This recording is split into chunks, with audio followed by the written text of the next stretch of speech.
Greetings, Great Witch here. So today I kind of wanted to give you my 2 cents on the whole expanded and enhanced GTA Online and GTA Plus and what I think about that. So on PS5, the graphics, I want to say they kind of look about the same as Red Dead Online did on PS4. Now I know we do have the 60 frames per second, so that is helping out quite a bit. I mean, it does look a lot better than it did on PS4 because you got to realize, I mean, the PS4 version was essentially just a remastered PS3 version. So, yeah, I mean, it does look better. But it's kind of not like anything, you know, it's not like you're going to write home to mom and be like, hey, this is really awesome. It's more like it's about time than anything else. So, I don't know. The graphics, they do look better, but it's not, like I said, it's not anything you're going to be whoa or super amazed with, because when Red Dead Online came out, I'm going to tell you, that made me pretty much realize how much GTA just kind of just looked bad.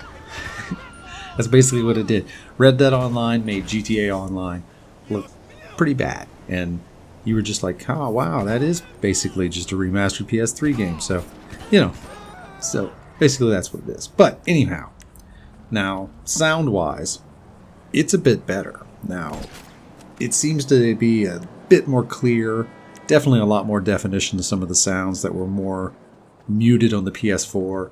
Engine sounds sound a lot better. You can hear turbos a lot clearer than I can remember hearing them on PS4. It just has a more meatier kind of a sound, is about the best way I can describe it. It's like everything ran through something that made it sound better. It's basically the way I could say it. But yeah, the sound's a lot better, and that's a big plus. Now, the new menus, those are pretty cool. It's really helpful to be able to jump right into the game. I still wish I had an option to go into crew or invite-only lobbies from the startup menu. That would have been pretty awesome, but alas, we do not have those. Maybe sometime in the future. Now, the adaptive triggers, I had to turn those off. I have so many thousands of hours of playing this game that my muscle memory for the controls were just, the adaptive triggers just didn't work. I had to completely turn them off. It was just throwing off my entire ability to play the game. So I like them in other games like Dirt 5. I play that game, but I learned that game with the triggers, so it's a lot better in that game than it is in this one. The new Howl's Workshop is kind of cool, but it just seems to be giving us overpowered cars that really can't handle the map layout. And if you have not tried to play one of these races, it's hard to describe. I have never seen a more concentrated form of dumbassery in my entire life as I have seen in these races. It's like everyone just tunes the car to the maximum without realizing that's not how you tune a car. And it's just, people are crashing, exploding. It's pandalirium. It is. It's something that has to be witnessed than described. So you owe it to yourself to at least just play one of these races. You'll understand.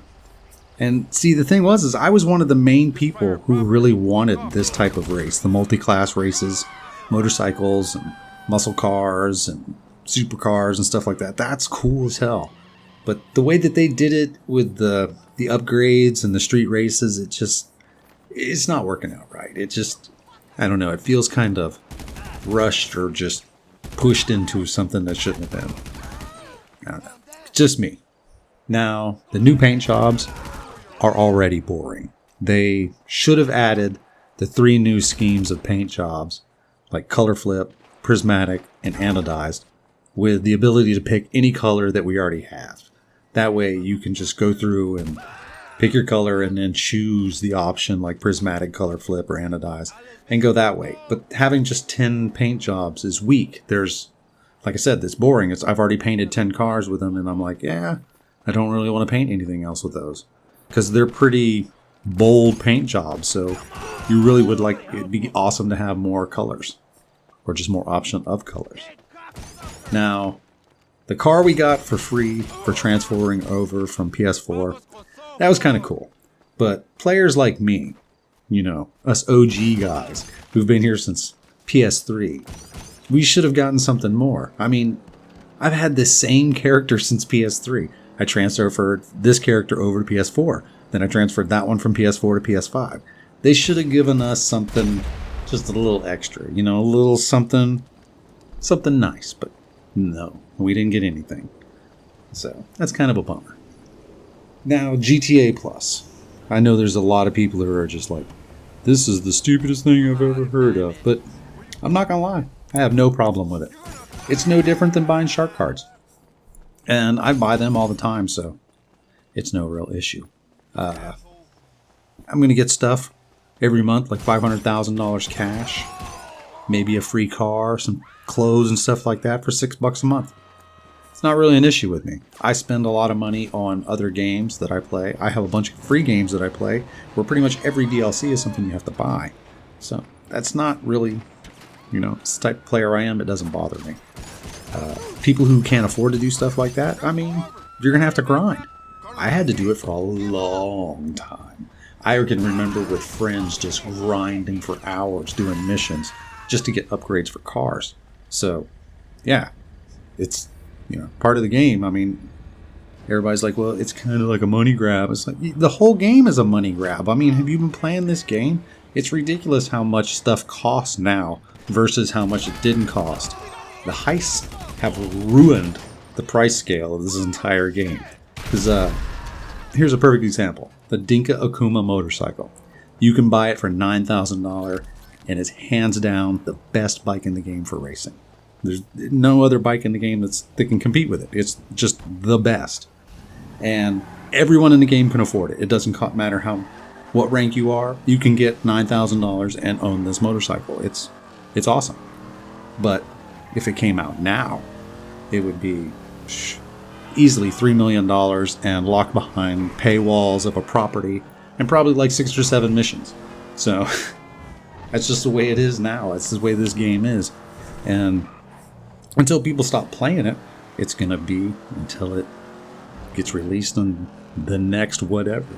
Because this game's pretty popular and a lot of people are playing it. And as long as people are playing it, Rockstar's going to keep pumping cash into it because it's making them millions and millions of dollars. But, you know, that's my 2 cents. Alright, well, this is Grey Witch. Hope you enjoyed this video, and I'll see you next time. Peace!